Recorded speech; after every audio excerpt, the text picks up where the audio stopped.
उन बारबेरियन लड़कियों ने कस की एक भी बात पर ध्यान नहीं दिया, शायद इसलिए कि वो उसकी भाषा समझ ही नहीं पा रही थी। दोनों आपस में बातों में मग्न थी। एक ने मुस्कुरा कर कहा, उसे वो लड़का अच्छा लगा जो पहले सामने आया था। दूसरी ने मुंह बनाकर जवाब दिया, मैं तो फिर से फेल हो गई हस्बैंड ढूंढने में। कस वहीं खड़ी ये सब देख रही थी, चुपचाप, लेकिन अंदर ही अंदर गुस्से से जल रही थी। ये मेरी बात सुन तक नहीं रही, उसने सोचा। उसे धीरे धीरे समझ आने लगा कि ये लोग शायद शादी की बातों को लेकर ही हमारे ग्रुप पर हमला कर रहे थे। वाइफ हंटिंग और हस्बैंड हंटिंग। तभी वो बारबेरियन लड़का जिसने कस को पकड़ा था धीरे धीरे उसके पास आया। उसके होंठों पर एक टेढ़ी मुस्कान थी और उसकी आंखों में कुछ अजीब सी चमक। उसने अपनी भाषा में कियोस से कुछ कहा, जैसे उसकी कीमत लगा रहा। कस उसकी बात समझ तो नहीं पाई, लेकिन उसके चेहरे की घटिया मुस्कान देखकर अंदाजा हो गया। वो कह रहा था, इतनी बेहतरीन औरत मिली है तो अब हमारे पूरे ट्राइब के मर्द तुझे चाहेंगे। कस का खून खौल उठा। उसने दांत पीसते हुए चीख कर कहा, हारामी, क्या करोगे मेरा? अगर इतना ही कुछ करना है तो मार दो मुझे। लेकिन वो बस कान खुजाता रहा। फिर बोला, तेरी बातें समझ नहीं आती, लेकिन तेरी आंखें बहुत कुछ बोल देती हैं। उसने कस की ठुड्डी पकड़ ली और फिर उसके हाथ में पकड़ा हुआ एरो हेड अपनी जीभ से चाटते हुए कहा, बहुत घमंडी गुलाम है, इसे ठीक से सिखाना पड़ेगा। कस डर और गुस्से के बीच कांप रही थी। तभी अचानक किसी ने बीच में कदम रखा। वो वही बारबेरियन लड़की थी जिसे स्लेव ऑक्शन से विकर ने बचाया था। उसने तेज आवाज में कहा, रुको, वो मेरी स्लेव है, उसे दूर रहो। वो लड़का चौंक गया। बोला, कमांडर आन, पर मैंने ही इसे पकड़ा था। एन ने ठंडे लहजे में जवाब दिया। आवाज नीची रखो, उसने कहा, मैंने पैरालाइजिंग एरो मारा था, मैंने ही ट्रैप लगाया था, मेरी वजह से ये हमारे पास है। आन का चेहरा सख्त हो गया। अगर मैं न होती तो तू कब का मर चुका होता, उसने कहा। मैंने उस लड़की को रोका था जो तलवार से बहुत तेज था। अगर मैं नहीं आती तो तेरी लाश उठती। वो लड़का बौखला गया, गुस्से में चिल्लाया, क्या अब ये लड़की तेरी बूटी बन गई है? आन ने नजरें फेर ली। हाँ, उसने सीधा जवाब दिया। कस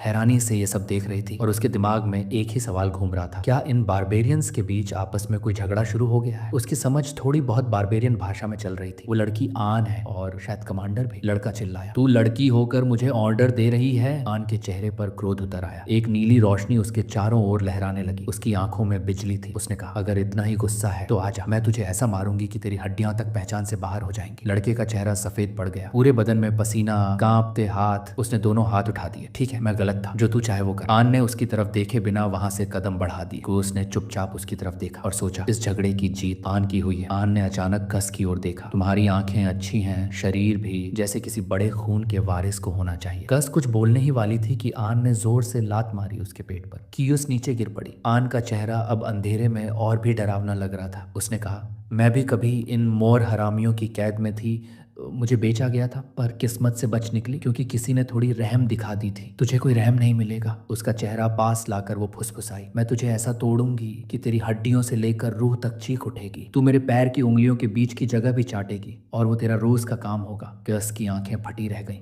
तभी पीछे से एक भयानक चीख आई। आन मुड़ी और देखा आग की भयंकर लपटें। एक बारबेरियन जल रहा था, आग में पूरी तरह घिरा हुआ, चीखता हुआ, तड़पता हुआ। आन के चेहरे पर हैरानी थी, ये धमाका था क्या? दूसरी ओर जंगल के भीतर बाकी बारबेरियंस अपने हथियार संभाल रहे थे। एक चीखा, एम्बुश है, सब तैयार हो जाओ। लेकिन तभी आग की लपटों के सामने एक परछाई उभरी। वो परछाई जो गुस्से से कांप रही थी। तुम सबको इसका हिसाब चुकाना होगा, उसकी आवाज गरजी। कस की आंखों में चमक दौड़ गई। उसने पहचान लिया था वो आवाज। अंकल एडोल्फ, वो आदमी जिसकी हथेलियों से अब भी आग की लपटें उठ रही थीं, सीधा खड़ा था, पूरे घमंड और गुस्से के साथ। उसने गरज कर कहा, मेरी भतीजी को अभी इसी वक्त छोड़ दो। बारबेरियंस एक पल को सहम गए और फिर जैसे पूरा जंगल जाग गया। बास्करविल और मॉर्ग क्लैन के सदस्य पेड़ों से, अंधेरे से, हर तरफ से निकलने लगे बारबेरियंस का शिकार करने। एक ऊंचे पेड़ की शाख पर बैठा वाइसर ये सब देख रहा था। उसके चेहरे पर हैरानी थी। ये बलक हंटर्स जो इतनी रणनीति से हमला करते हैं, अब खुद भाग क्यों रहे हैं? बारबेरियन लड़कियां अपने भेड़ियों पर सवार होकर गुस्से में चिल्ला रही थी, सब गड़बड़ हो गया, ये बास्करविल और मॉर्ग वाले सब तबाह कर देंगे। जंगल में आधी रात को मानो भूचाल सा आ गया था। अडोल्फ ने देखा कुछ बारबेरियंस भागने की कोशिश कर रहे हैं, कोई नहीं बचेगा, उसने दहाड़ते हुए कहा, हर एक को खत्म कर दो। वहीं दूसरी ओर कूस एक पेड़ से बंधी हुई थी, लेकिन अब उसकी आंखों में संतोष था। वो मुस्कुरा रही थी। अच्छा हुआ इन हरामियों को उनकी औकात दिख गई। लेकिन तभी उसके पीछे कुछ हलचल हुई। कस का चेहरा अचानक डर से सख्त हो गया। वो मुड़ी और सामने था वाइसर। उसने होठों पर उंगली रखकर इशारा किया, चुप रहो। लेकिन कस की खुशी जब्त नहीं हुई। वाइसर! वाइसर ने फौरन रस्सियां काट दी और उसे संभालते हुए उठाया। कस की आंखें भीग गईं। तो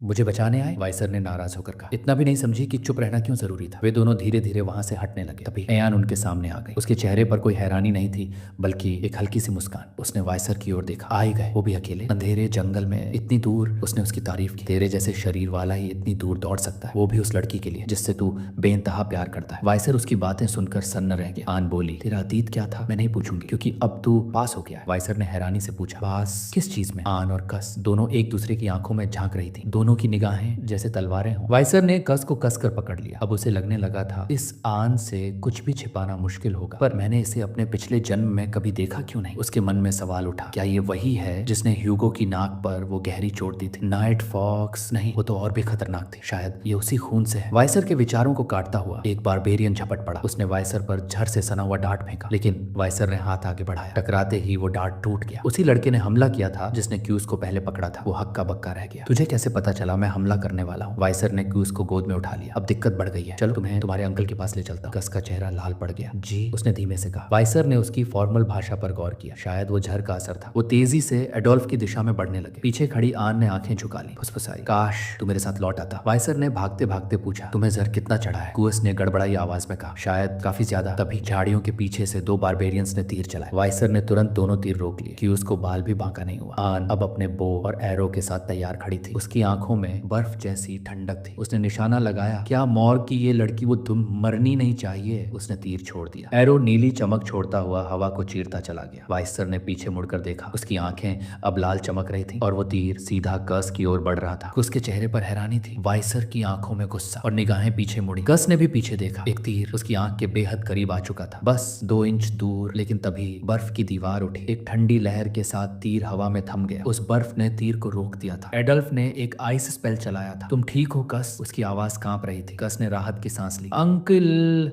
एडोल्फ दौड़ते हुए आया और तुरंत एक स्पेल चलाया। क्यूर पॉइजन, उसने बताया। ये जहर बेहद खतरनाक है, पूरे शरीर को सुन्न कर देता है। पूरी तरह से हटाना मुश्किल होगा। हमें डिवाइन को वेड्स जाना पड़ेगा। लेकिन कस ने अचानक उसका हाथ झटक दिया। रुको जरा हटो। एडोल्फ हैरान रह गया। क्या हुआ? कस कुछ कदम पीछे हटी और फिर दौड़कर वाइसर से लिपट गई। उसके सीने में चेहरा छुपाकर बोली, धन्यवाद, तुमने फिर से मेरी जान बचाई। एडोल्फ इस नजारे से दंग रह गया। उसके मुंह से बस निकला, कामस। आंखों में आंसू थे और दर्द। मैंने भी तो पूरी कोशिश की थी, वो बोला। लेकिन कस ने गुस्से में कहा, तो इतनी देर से क्यों आए? अब मैं सब बता दूंगी माँ को, हर बात। तभी एक रस्सी हवा में लहराई और वायसराय की गर्दन लपेट ली। आन ने फेंकी थी वो रोप। वो उसे अपनी ओर खींचना चाहती थी। अब चलो चुपचाप, ज्यादा वक्त नहीं है। लेकिन वाइसर टस से मस नहीं हुआ। आन ने हैरानी से उसकी ताकत देखी। ये हिल भी नहीं रहा। कस ने आन को देखा और हैरानी से चिल्लाई, फिर से तुम? वाइसर ने धीरे से गर्दन हिलाई और रस्सी को तोड़ दिया। लेकिन उसके मन में सवाल था, इस लड़की को इतनी जल्दी क्यों है? और तभी पूरे जंगल में एक अजीब दहशत फैल गई। चिड़ियां आसमान की ओर उड़ गई, जैसे कोई खतरनाक शिकारी आ गया हो। आन ने ऊपर देखा और कांपते हुए फुसफुसाई, वो आ गई। वाइसर ने पूछा, कौन? उसका चेहरा पसीने से भीग चुका था और वो बोली, मैडम 8 लेग्स। वाइसर चौंका, लेकिन जवाब में जंगल के बीचों बीच एक भयंकर लकीर आसमान को चीरती हुई ऊपर उठी। बारबेरियंस चीख उठे, ये वही है, मैडम आ गई। कस ने वो विशाल स्ट्रक्चर देखा। ये कोई पिलर है? वाइसर ने तुरंत कहा, नहीं, ये कोई साधारण चीज नहीं है। वो बड़ा सा स्तंभ जो एक गहरे बैंगनी ऑरा से ढका था अचानक फट गया और उसके भीतर से निकली 8 लंबी शाखाओं जैसी टांगे। वो टांगे जमीन में आकर धंस गई और पूरा जंगल कांप गया। एडोल्फ घबरा गया। ये चीज यहाँ कैसे छुपी रह गई इतने समय तक? वाइसर का चेहरा गंभीर हो गया। ये वही है मैडम, 8 लेग्स, एक प्राणी जिसका नाम सुनते ही लोगों की रूह कांप जाती है। एस्टेरिस्क रेटिंग वाली ये मॉन्स्टर अब उनके सामने थी। उसने जोरदार चिल्लाहट की, इतनी तेज, इतनी दर्दनाक कि पूरा जंगल जैसे थर्रा उठा। हर कोई वहीं जम गया। उस विशाल मकड़ी जैसी आकृति को देखते हुए मैडम 8 लेग्स अब हावी हो चुकी थी। कुछ कहने ही वाली थी, लेकिन वाइसर ने झट से अपना हाथ उसके मुंह पर रख दिया।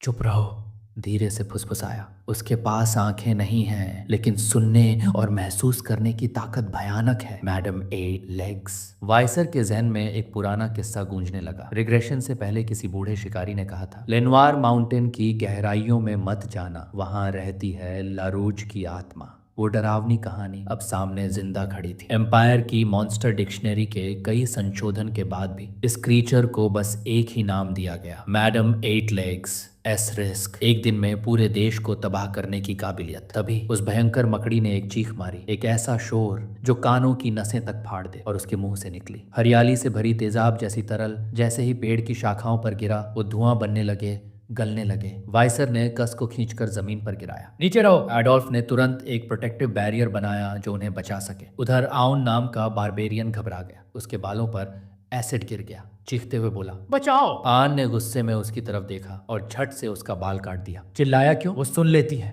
उसकी आवाज में इतनी ठंडी नाराजगी थी जैसे मौत खुद बोल रही हो। फिर उसने धीरे से कहा, अगर तू शामन का पोता ना होता तो अभी मार देती। आन ने एक इशारा किया, सभी पीछे हटो। एडोल्फ ने भी आदेश दिया, शांत रहो, भागो।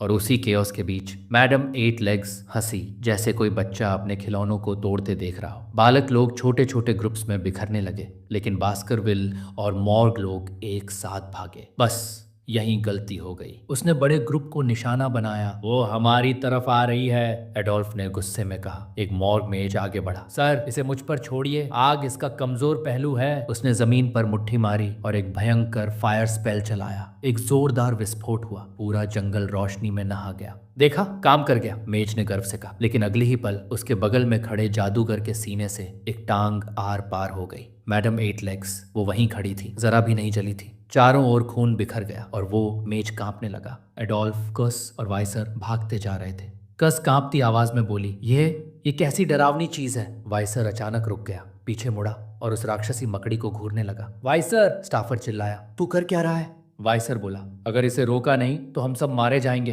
किसी को इसकी टांगें बांधनी होंगी। स्टाफर बोला, मैं करता हूँ। वाइसर ने उसकी आंखों में देखा। क्या सच में तेरे बस का है? तू नहीं कर सकता, ये काम मेरा है। उसने तलवार की मूठ पर हाथ रखा। सर एडोल्फ की ओर मुड़कर बोला, समय नहीं है, फैसला लीजिए। एडोल्फ की आंखें भारी थीं, कुछ हड़बड़ा गई। वाइसर, तुम पागल हो गए हो क्या? लेकिन वाइसर पीछे मुड़े बिना बोला, भागो जल्दी। एडोल्फ ने आंखें भींच ली और दौड़ पड़ा। हमारा बलिदान व्यर्थ नहीं जाना चाहिए, कुछ चीखने लगी। वाइसर, मत जाओ, वापस आओ। एडोल्फ ने उसका कंधा पकड़ा।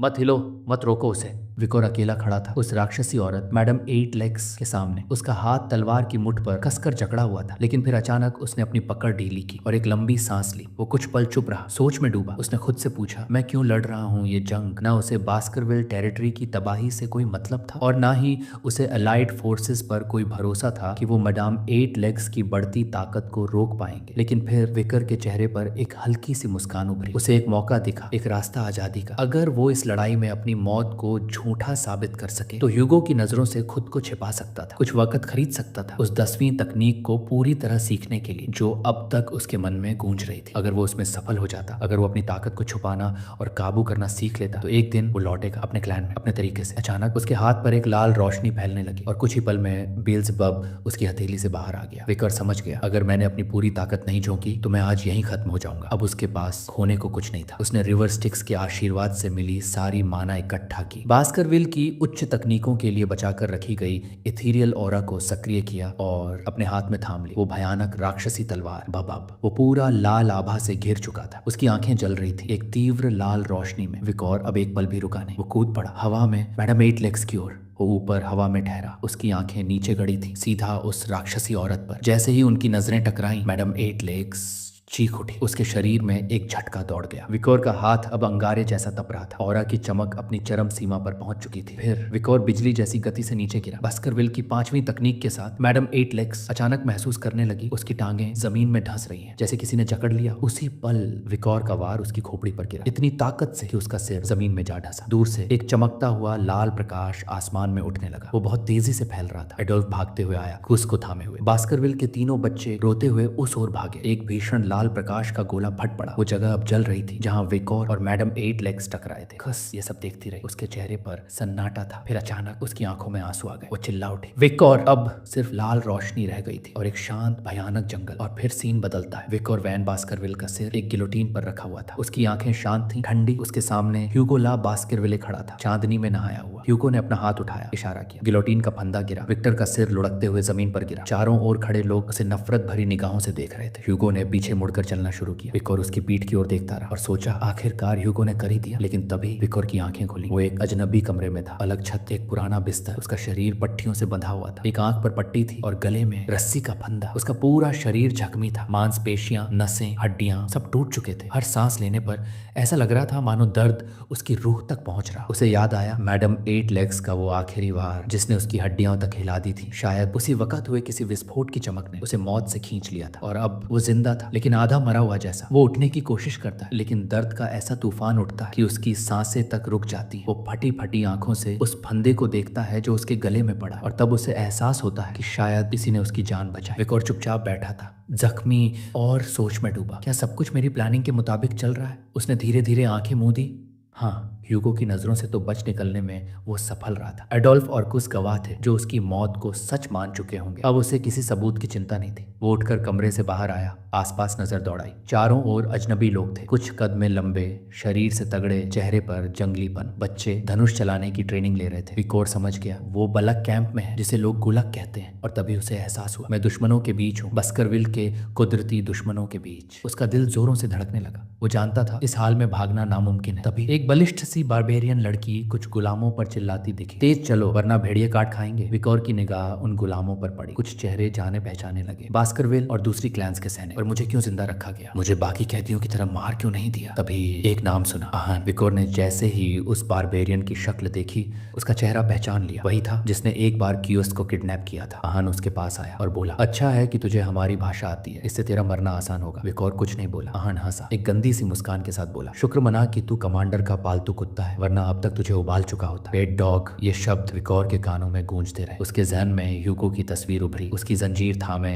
उसे अपने नीचे झुकाने की कोशिश करता हुआ। और फिर विकोर की आंखों में आग सी जल उठी। आहान ठिठक गया। उसे महसूस हुआ विकोर से एक भयानक किलिंग इंटेंट निकल रहा है। उसने विकोर की आंखों में देखा और सहम गया। इतनी नफरत, इतनी आग। गुस्से से बौखलाया आहान बोला, अहंकारी कमीने, और एक जोरदार मुक्का विकोर के चेहरे पर मार दिया। विकोर जमीन पर गिर पड़ा। आहान गुस्से में भरा हुआ वहां से चलता बना। जाते जाते वो कह गया, जा ढूंढ अपने मालिक को उस रस्सी के आखिरी छोर पर। विकोर वहीं जमीन पर पड़ा। उसके चेहरे पर खून और धूल थी, लेकिन उसकी आंखें सिर्फ एक चीज याद रख रही थी, आहान का चेहरा। मैं तुम्हें नहीं भूलूंगा और एक दिन तुम्हें तुम्हारी औकात दिखाऊंगा। विकोर उस रस्सी को पकड़कर चलने लगा, खुद से बड़बड़ाता, ये रस्सी कितनी लंबी है, मेरा मालिक कौन है? चलते चलते अचानक रस्सी खींच गई। वो चौंक कर रुका। सामने देखा एक छोटी सी झील थी और उस झील में नहा रही थी। हाँ, विकोर ठिठक गया। झील के किनारे खड़ा रहा, चुप, शांत, स्तब्ध। आहान ने रस्सी का दूसरा सिरा पकड़ा हुआ था। मुस्कुराकर बोली, लेट जा। विकोर को कुछ समझ नहीं आया। अचानक आहान ने रस्सी खींची। विकोर हवा में उछल पड़ा और तभी एक तीर उसके बिल्कुल पीछे से गुजरा और सामने के पेड़ में धंस गया। अगर आहान ने खींचा ना होता, वो तीर सीधा उसकी पीठ भेद चुका होता। आहान बच्चों की ओर चिल्लाई, तुम्हें कहाँ था प्रैक्टिस करने के लिए? भागो यहाँ से। विकोर अब जमीन पर पड़ा था। आहान ने उसकी ओर देखा, फिर मुस्कुराकर बोली, याद है जब तूने मुझे गुलामों की नीलामी से आजाद किया था? उसने उंगली उठाकर कहा, हमारा उसूल है, जो भला करे उसे 2 गुना लौटा और जो बुरा करे उसे 10 गुना लौटा। विकोर ने पूछा, 2 बार कैसे बचाया तुमने मुझे? आहान बोली, पहली बार जब तूने मुझे बचाया, दूसरी बार जब मैं उस विस्फोट के बाद वापस लौट कर आई, सिर्फ इस डर से कि कहीं तू जिंदा हो और मर न जाए। अगर मैं ना आती तू अब तक मर चुका होता। विकोर सन्न रह गया। उसने पूछा, और ये रस्सी क्यों बांधा है मुझे? आहान की आंखों में शरारत थी। उसने कहा, तू अपनी पार्टी में कोई बड़ा आदमी लगता है। मैं सोच रही हूँ अगर तुझे वापस बेचूं तो कितना मिलेगा? विकोर की आंखें फटी रह गई। अगर ये हॉस्टेज नेगोशिएशन शुरू हुई, ह्यूगो को सब पता चल जाएगा, उसकी पूरी प्लानिंग बर्बाद हो जाएगी, फिर वो दोबारा ह्यूगो की कैद में फंस जाएगा। विकोर अब गंभीर हो गया और आहान मुस्कुराई। उसकी आंखों में थी एक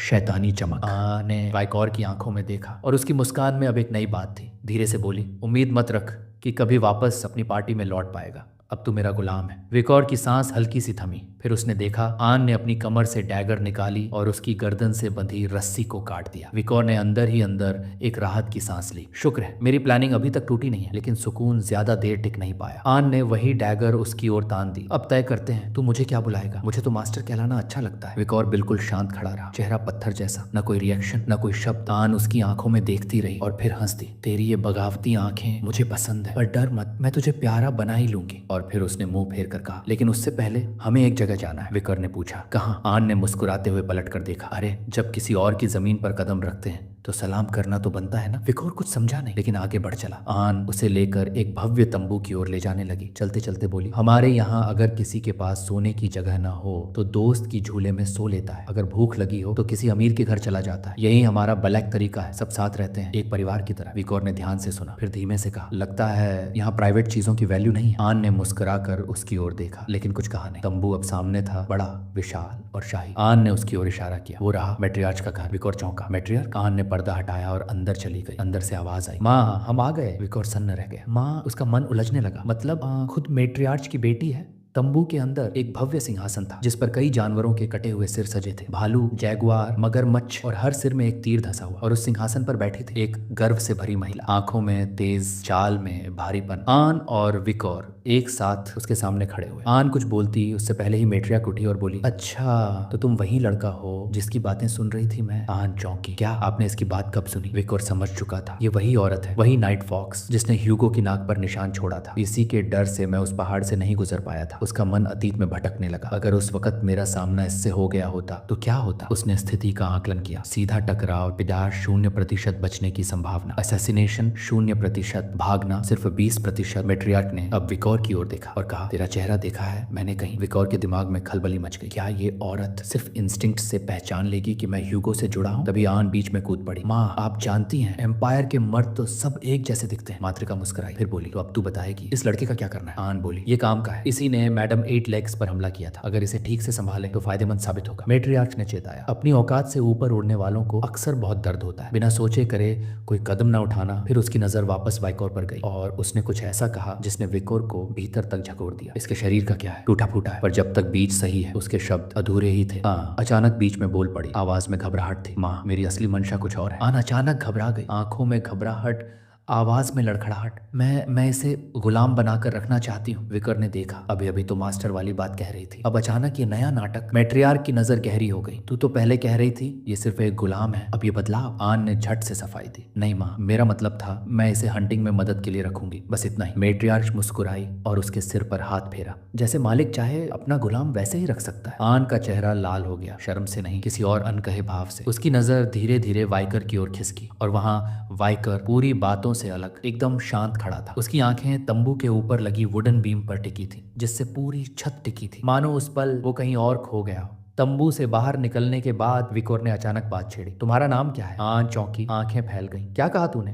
तू मुझसे सवाल कर रहा है? एक गुलाम, विकोर ने शांत आवाज में जवाब दिया। मैं तुम्हें मास्टर नहीं कहने वाला, तो नाम जानना जरूरी है। आन के चेहरे पर दोबारा वही हल्की सी लाली आ गई। धीरे से मुंह घुमाकर बोली, आन।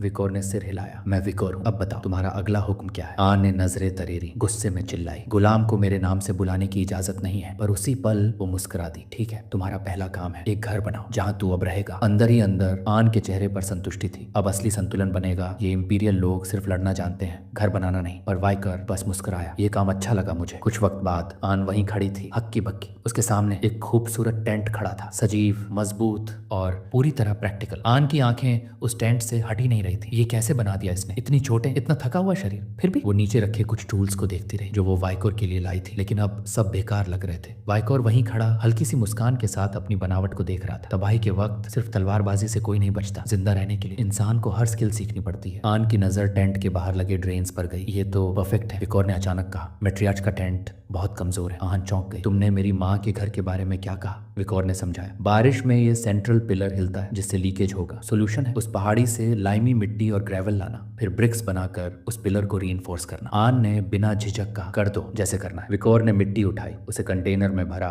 ब्रिक्स मोल्ड में डाली, फिर फायर से उन्हें मजबूत किया। कुछ समय बाद आन और विकोर मैट्रियार्क के तंबू के बाहर खड़े थे। आन ने माँ को सब बताया। मैट्रियार्क ने ऊपर देखा, छत को देखा, फिर उस पिलर को। एक पल को जैसे वो स्तब्ध रह गए। इतनी बार कोशिश की, कभी नहीं समझ आया असल प्रॉब्लम ये पिलर था। फिर उसकी नजर आन पर गई। तेरी चॉइस सही निकली, तू एक सही मेल ले आई है। और फिर विकोर की ओर देखा, अब से बैरक्स की ये छोटी मोटी टेक्निकल चीजें तू ही संभालेगा। कुछ दिन बाद विकोर पानी के पास बैठा कपड़े धो रहा था। आन पीछे से आई और आवाज लगाई, थक नहीं गाया? यूं ही गुलामों की तरह काम करते करते। विकोर ने हल्का सिर घुमाया, इतना बुरा भी नहीं है, पर अंदर ही अंदर सोचा, बास्करविल्स के खून से सने पलों से तो ये शांति कहीं बेहतर है, अंडरडॉग सिटी के सड़कों से ये गांव अच्छा। आन ने विकोर की तरफ देखा, थोड़ा मुस्कुराई और फिर बोली, तू बड़ा डिसिप्लिन्ड लगता है, गुलाम होकर भी कोई शिकायत नहीं करता। विकोर ने बिना हिचक कहा, क्योंकि ये काम वाकई उतना बुरा नहीं है। आन ने सिर झटक दिया, मत बहादुरी दिखा, मुश्किल काम तो मुश्किल ही होता है। वो दोनों अब धीरे धीरे वापस लौटने लगे। चलते चलते आहन ने एक पल को ठहर कर कहा, ऐसे एटीट्यूड से मत चल, अगर तूने ठीक से काम किया तो मैं तेरा साथ दूंगी, सर्वाइवल में भी, ट्राइब में एडजस्ट होने में भी। विकोर ने उसकी ओर देखा, और अगर मैंने सब ठीक किया तो? आन ने हल्की मुस्कान दी और धीरे से बोली, तो तेरे हाथों की ये रस्सी खोल दूंगी। विकोर थोड़ी देर उसे निहारता रहा। उसकी नजरें उसकी आंखों में कुछ ढूंढने लगी। फिर शांत आवाज में पूछा, क्या करना होगा मुझे? आन हंसी,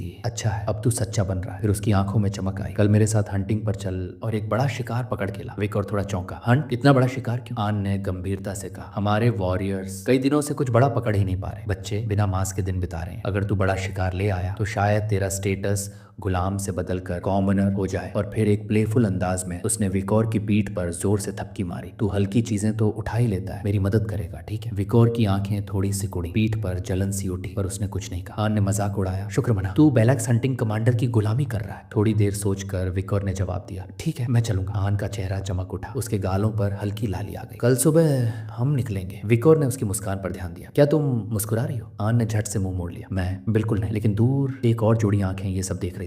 पेड़ों की ओर से आहान। उसकी आंखों में गुस्सा था, जलन थी। विकोर को घूरता रहा। ये घटिया इंसान आन के इतने करीब कैसे आ गया? दूसरी ओर BAC के शमान ओमान ने अपनी हथेली जलते हुए चारकोल में डुबोई और उसे बाहर निकालकर एक सिग्नल दिया। हाजिंग शुरू करो। एक लाइन में बारबेरियन हंटर्स खड़े थे, एक एक कर ब्लेसिंग लेने की तैयारी में। ओमन ने आवाज लगाई, ब्लेसिंग ना लोगे तो शिकार मुश्किल होगा। आन ने वाइकोर को ये सब समझाया। ये मार्किंग्स इसलिए लगाते हैं ताकि डेथ गॉड उनके चेहरे पहचान ना पाए, क्योंकि हर शिकार उनके भीतर थोड़ी गिल्ट छोड़ जाता है। विकोर ने धीरे से कहा, तो बालक ट्राइब के पास भी एक शामन है। पीछे से एक लड़की ने कहा, शामन हमेशा बकबक करता है। उसका साथी हंसकर बोला, जाने दो, अपनी जगह बनाए रखना जरूरी है उसके लिए। लड़की ने शक जताया, उसकी ब्लेसिंग कई बार बेकार गई, हम तभी बुलाते हैं जब बहुत जरूरी हो। विकोर ने सुना और मन ही मन सोचा, तो यहाँ भी लोग ब्लाइंडली किसी पर भरोसा नहीं करते। बाकी जगहों से ये ट्राइब ज्यादा अलग नहीं है। कुछ देर बाद आन का चेहरा चारकोल से भरा हुआ था, एकदम अजीब सी मार्किंग्स। विकोर ने हंसते हुए देखा, तुम्हारा चेहरा बहुत सीरियस लग रहा है। आन ने गुस्से से मार्किंग्स पोंछ दी। मुझे उस शमान से बिल्कुल नहीं बनती। वो झुकी और एक चीज निकाली, एक कॉलर। विकोर ने उसे पकड़ा। ये कुत्ते का कॉलर है। आन ने खुद भी एक पहन लिया। ये हमारी गर्दन बचाता है जब कोई शिकारी जानवर गले पर वार करता है। विकोर ने कॉलर को देखा, फिर उस जंगल की ओर। अब जब यहाँ हूँ ही तो यहीं की तरह जीना सीख लेता हूँ। आन और विकोर अब एक विशाल भेड़िए पर सवार थे। आन ने पीछे मुड़कर कहा, मेरी कमर पकड़ो वरना गिरोगे। विकोर ने कहा, मैं संभाल लूंगा। लेकिन अगले ही पल विकोर भेड़िए से नीचे गिर पड़ा। आन ने पीछे देखा और हंसते हुए चिल्लाई, कहा था ना पकड़ो, अब भुगतो। विकोर जमीन पर पड़ा, सोच में डूबा, क्या मैं इस हालत में फिर उठ पाऊंगा? जैसे ही विकोर ने अपनी आंखें खोली, उसने देखा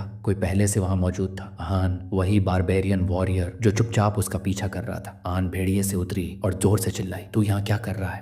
आन ने उसकी बात अनसुनी करते हुए विकोर की तरफ देखा, तू अपनी गुलामी के साथ खेलने आई है। आन की आंखें सिकुड़ गईं। ये मेरी मर्जी है, तुझे क्या? आहान आगे बढ़ा और ऐलान किया, इस बार का सबसे बड़ा शिकार मैं पकड़ूंगा। अगली जॉइंट हंट में टीम का कैप्टन मैं बनूंगा। फिर उसने अपनी बात में और वजन डालते हुए कहा, मैं अपने दादा की इज्जत दांव पर लगाता हूँ। आन चौंक गई। तू अपने दादा की लेगेसी को शिकार के नाम पर दांव पर लगाएगा? तू तो बस शामनिज्म की बातें जानता है। और तभी बिना किसी चेतावनी के आहान ने जोरदार लात मारी विकोर के चेहरे की तरफ। आहान चीख पड़ी, आहान तू कर क्या रहा है? विकोर जमीन पर गिरा और आहान ने उसका मजाक उड़ाया, इस घायल आदमी को तू अपना हंटिंग असिस्टेंट बनाएगी? आहान गुस्से से भरी हुई थी, पर तभी उसने कुछ नोटिस किया और मुस्कुराई। धीरे से बोली, एक बार अपनी कमर देख जरा, फिर ऐसी बातें करना। आहान ने घबराकर नीचे देखा और उसकी आंखें फट गईं। उसकी क्विवर और तीर गायब थे। वाइकोर धीरे से उठा, मुंह से थोड़ा खून थूका और हाथ में आहान के तीरों का बंडल पकड़ते हुए कहा, अपने हथियारों को वैसे ही पकड़कर रखना चाहिए जैसे कोई अपनी प्रेमिका को पकड़ता है। आहान सन्न रह गया। उसके चेहरे पर हैरानी थी और गुस्सा उबाल मार रहा था। आहान तो जोर से हंस पड़ी, वाह विकोर, ये तो शानदार था। लेकिन आहान बर्दाश्त नहीं कर पाया। उसने गुस्से में विकोर की ओर मुक्का फेंका, घमंडी गुलाम। लेकिन मुक्का पड़ने से पहले ही आहान ने अपना धनुष बीच में लाकर वार रोक दिया। बस आहान, उसकी आवाज ठंडी लेकिन कड़क थी, तू किसके गुलाम को सजा दे रहा है? आहान ने चिल्लाकर कहा, वो गुलाम है और उसने बालक वॉरियर का अपमान किया। वहीं पीछे से डियान ने भी कहा, तू वीकर के सामने तो बिल्कुल लाचार लग रही है। आहान भड़क उठी, क्यों? क्योंकि मैं उसका बचाव कर रही हूँ। आहान जरा उगलते हुए बोला, या फिर तुझे इस गुलाम से कोई फीलिंग्स हो गई हैं? आहान ने माथा पकड़ लिया, फिर शांत होकर कहा, हाँ वो गुलाम है और अगर कुछ गलत किया है तो उसे सजा मिलनी चाहिए, लेकिन वो मेरा गुलाम है, तेरे हाथों से सजा नहीं मिलेगी। विकोर अब भी जमीन पर था, आंखें उठाकर उन दोनों को देख रहा था और तभी आहान का घूंसा सीधे विकोर के चेहरे पर पड़ा। खून की बूंदें हरी घास पर गिरी। आहान स्तब्ध था, उसकी आंखें फैल गईं। आहान ने उसकी तरफ देखा, आंखों में बर्फ सी ठंडक थी। अब संतुष्ट हुआ तू? उसने चेतावनी दी, मुझे पता है तू क्यों चिढ़ा हुआ है, क्योंकि तू अब तक किसी लड़की को इम्प्रेस नहीं कर पाया, लेकिन अगर दोबारा मेरे गुलाम को हाथ लगाया तो तुझे मैं ही मार डालूंगी। आहान ने कुछ नहीं कहा, बस चुपचाप पीछे हट गया। कुछ देर बाद आहान और विकोर फिर से भेड़िए पर सवार थे। आहान बार बार वाइकोर की तरफ देख रही थी, उसके चेहरे पर गिल्ट था। धीरे से पूछा, बहुत दर्द हो रहा है? वाइकोर चुप रहा। नाराज हो? फिर भी कोई जवाब नहीं। आहान ने समझाया, मुझे वो करना पड़ा विकोर, यहाँ बहुत पेटी है, वो तुम्हें बार बार चोट पहुंचाता, ये उसे रोकने का तरीका था। लेकिन विकोर अब भी कुछ तो बोलो। और तब विकोर ने धीरे से कहा, हाँ दर्द हो रहा है। आहान ने झटके से छलांग लगाई, भेड़िए पर पलटी खाकर उसके सामने आ गई। कितना ज्यादा? क्या जान को खतरा है? विकोर ने कहा, बोलने में दर्द होता है, पहले भी ऐसी चोटें लगी हैं, पर उससे पहले ही आहान ने अपने होंठ विकोर के होंठों पर रख दिए। कई पल बीत गए, फिर आहान का चेहरा पूरा लाल पड़ गया। उसने अपने होंठों को छुआ और जल्दी से मुंह घुमा लिया। मैं जानती थी, मैं सही हूँ, तू वाकई पोटेंशियल रखता है, एक इंपीरियल बास्टर्ड होने के बावजूद। विकोर ने होंठ पोंछे और मन ही मन सोचा, क्या बार्बेरियंस ऐसे ही एक दूसरे की चोटें चाटते हैं? इन्फेक्शन का खतरा होता है। आहान ने फिर उसकी तरफ देखा, कुछ चाहिए क्या? जो भी मेरी कैपेसिटी में हुआ दूंगी। विकोर ने पूछा, कुछ भी मांग सकता हूँ? आहान का शरीर कांप उठा। बालक वॉरियर अपनी बात से पीछे नहीं हटते। विकोर सोचने लगा। उसे देखती रही, उसके चेहरे पर हल्की लालिमा थी, कहीं ये कुछ अजीब तो नहीं सोच रहा। और फिर विकोर ने कहा, मैंने सोच लिया मैं क्या चाहता हूँ। आहान रुक गई, उसका चेहरा पूरी तरह लाल था और उसने धीरे से पूछा, क्या मांगोगे?